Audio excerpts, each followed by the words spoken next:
আমি ফারিহা ফারেহা ব্লগ থেকে আপনাকে স্বাগত জানাচ্ছি। যেখান থেকে আমার এই ভিডিওটা দেখছেন সকলকে জানাচ্ছি ধন্যবাদ। ভিডিওটা দেখতে থাকুন, ভালো লাগলে অবশ্যই সাবস্ক্রাইব করে যাবেন। চলুন শুরু করা যাক। পাহাড়, নদী আর প্রকৃতির সৌন্দর্যের কথা বললেই যে জায়গাটির নাম সবার আগে মনে আসে সেটি হলো কাপ্তাই। সবুজ পাহাড়ে ঘেরা শান্ত এই জনপদ যেন প্রকৃতির এক জীবন্ত ছবি। আর এই সৌন্দর্যের প্রাণ হয়ে বয়ে চলেছে কর্ণফুলী নদী। কর্ণফুলী নদী শুধু একটি নদী নয়, এটি দক্ষিণ পূর্ব বাংলাদেশের মানুষের জীবন, সংস্কৃতি এবং ইতিহাসের একটি গুরুত্বপূর্ণ অংশ। নদীটির উৎপত্তি ভারতের মিজোরাম পাহাড়ে। সেখান থেকে দীর্ঘ পথ অতিক্রম করে এটি বাংলাদেশে প্রবেশ করেছে এবং চট্টগ্রামের পাশ দিয়ে বঙ্গোপসাগরে গিয়ে মিলিত হয়েছে। কাপ্তাইয়ের প্রকৃত সৌন্দর্যকে কাছ থেকে দেখতে হলে অবশ্যই নদীপথে ভ্রমণ করতে হয়। নৌকায় ভেসে যখন চারপাশের পাহাড় আর নীল পানির দৃশ্য দেখা যায়, তখন মনে হয় যেন পৃথিবীর সব ব্যস্ততা দূরে কোথাও হারিয়ে গেছে। শান্ত বাতাস, পাখির ডাক আর পানির মৃদু শব্দ মনকে এক অন্যরকম প্রশান্তি দেয়। আপনারা দেখছেন কাপ্তাইয়ের নানা প্রকৃতি। এটা আমার বাসা থেকে বেশি দূরে নয়, অল্প দূরে। আমি ঘর থেকে বসে ভিডিও করছি। আমাদের এখানের মনোরম পরিবেশ আপনার মন ভালো করে দেবে। প্রকৃতিকে যারা ভালোবাসেন তাদের জন্য কাপ্তাই সত্যিই এক স্বর্গের নাম। এখানে এলে মনে হয় প্রকৃতি যেন তার সমস্ত সৌন্দর্য উজাড় করে দিয়েছে। সবুজ পাহাড়, শান্ত নদী, ঠান্ডা বাতাস আর নীল আকাশ মিলে তৈরি করেছে এক অপূর্ব পরিবেশ। নৌকা চলার দৃশ্য যেন সিনেমার কোনো দৃশ্যের মতো লাগে। আর সন্ধ্যার সময় কর্ণফুলী নদীর সৌন্দর্য আরো মায়াবী হয়ে ওঠে। সূর্য যখন ধীরে ধীরে পাহাড়ের আড়ালে হারিয়ে যায়, তখন নদীর পানিতে লাল আর কমলা রঙের প্রতিফলন তৈরি হয়। এই দৃশ্য যে কাউকে মুগ্ধ করবে। ব্যস্ত শহরের কোলাহল থেকে দূরে শান্তি খুঁজতে চাইলে কাপ্তাই হতে পারে সবচেয়ে সুন্দর একটি গন্তব্য। এখানে এলে মানুষ কিছু সময়ের জন্য হলেও ভুলে যায় জীবনের সব ক্লান্তি আর ব্যস্ততা। কর্ণফুলী নদীর বুক জুড়ে ভেসে চলা নৌকা আর পাহাড়ের নীরবতা যেন মানুষকে নতুন করে জীবনকে অনুভব করতে শেখায়। কর্ণফুলী নদী শুধু সৌন্দর্যের প্রতীক নয়, এটি বাংলাদেশের অর্থনীতির জন্য অত্যন্ত গুরুত্বপূর্ণ। এই নদীর মাধ্যমে বিদ্যুৎ উৎপাদন, মাছ ধরা এবং নৌপথে যোগাযোগ পরিচালিত হয়। কাপ্তাই জলবিদ্যুৎ কেন্দ্র দেশের বিদ্যুৎ ব্যবস্থায় গুরুত্বপূর্ণ ভূমিকা পালন করে আসছে বহু বছর ধরে।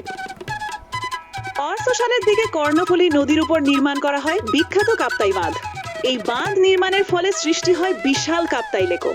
আজ এটি বাংলাদেশের সবচেয়ে বড় কৃত্রিম হ্রদ হিসেবে পরিচিত। তবে এই বাঁধ তৈরির ইতিহাসের সঙ্গে জড়িয়ে আছে অনেক মানুষের কষ্টের গল্প। তখন হাজার হাজার পরিবার তাদের ঘরবাড়ি হারিয়েছিল। অনেক পাহাড়ি মানুষকে নিজেদের জন্মভূমি ছেড়ে অন্যত্র চলে যেতে হয়েছিল। পুরনো গ্রামের অনেক স্মৃতি আজও কাপ্তাই লেকের পানির নিচে হারিয়ে আছে। আর হ্যাঁ, যারা ব্রয়লার মুরগি বা ফার্মের মুরগি পালন করেন তাদের জন্য আজকের ভিডিওটি বেশ উপকারী হতে পারে। আশা করি ভিডিওটি দেখে কিছুটা হলেও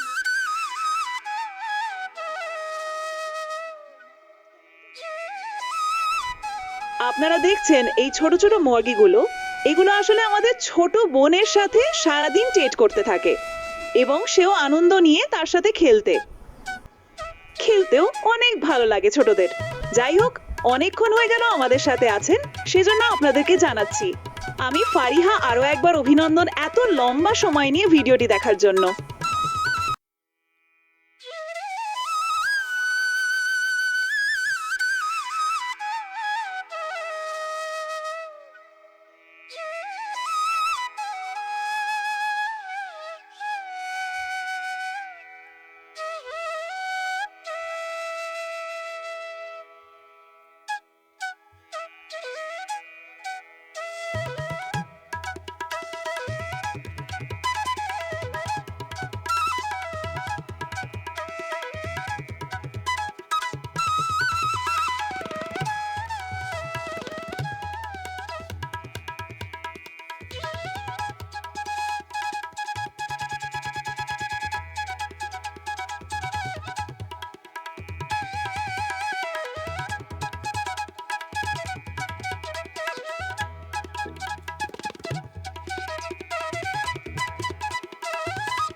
আপনারা দেখছেন এই ছোট ছোট মুরগিগুলো। এগুলো আসলে আমাদের ছোট বোনের সাথে সারাদিন টেট করতে থাকে এবং সেও আনন্দ নিয়ে তার সাথে খেলতেও অনেক ভালো লাগে ছোটদের। যাই হোক, অনেকক্ষণ হয়ে গেল আমাদের সাথে আছেন, সেজন্য আপনাদেরকে জানাচ্ছি আমি ফারিহা আরো একবার অভিনন্দন এত লম্বা সময় নিয়ে ভিডিওটি দেখার জন্য।